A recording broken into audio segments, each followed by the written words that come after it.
வணக்கம் மக்களே. ஒரு ஐடியா சொல்கிறேன் கேளுங்க. சாப்பாடு குழஞ்சிருச்சுன்னு வைங்க, டக்குன்னு அதை என்ன பண்ணோம்னா, எப்பயுமே நம்ம தயிர் வச்சுருப்போம் ஓகேவா?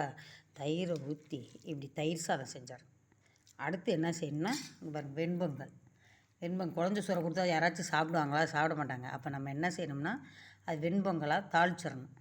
மிளகு, சீரகம், கருவேப்பிலை, பச்சை மிளகாய் எல்லாம் போட்டு தாளித்து பருப்பை வேக விட்டு அதில் அப்படியே ஊற்றி அப்படியே இந்த குழஞ்ச சாப்பாடை போட்டுக்கிட்டுன்னு வச்சுக்கோங்க. இங்கே பாருங்க சூப்பரான வெண்பொங்கல் ரெடி. அப்போ என்ன பண்ணுவாங்க, ஒன்றுமே சொல்ல மாட்டாங்க, சத்தம் இல்லாமல் சாப்பிட்ருவாங்க. வெண்பொங்கல், 2வது தயிர் சாதம். நான் 2 டம்ளர் போட்டேன் பசங்களுக்காண்டி, குழஞ்சி வச்சு டகார்னு ஒரு ஐடியா பண்ணிட்டேன். அதுமாரி ஆளுக்கு 2 முட்டையை போட்டு அடித்து ஒரு ஆம்லேட்டு தொட்டுக்க, ஊறுகாய், அவ்வளோதான். பாருங்கள் ஈஸியாக அரிசியை வேஸ்ட் பண்ணாமல் செஞ்சுட்டேன் சாப்பாடு. இதை அவங்க சாப்பிட்டுக்குவாங்க. புரியுதுங்களா? நன்றி, வணக்கம். இதே மாதிரி நீங்கள்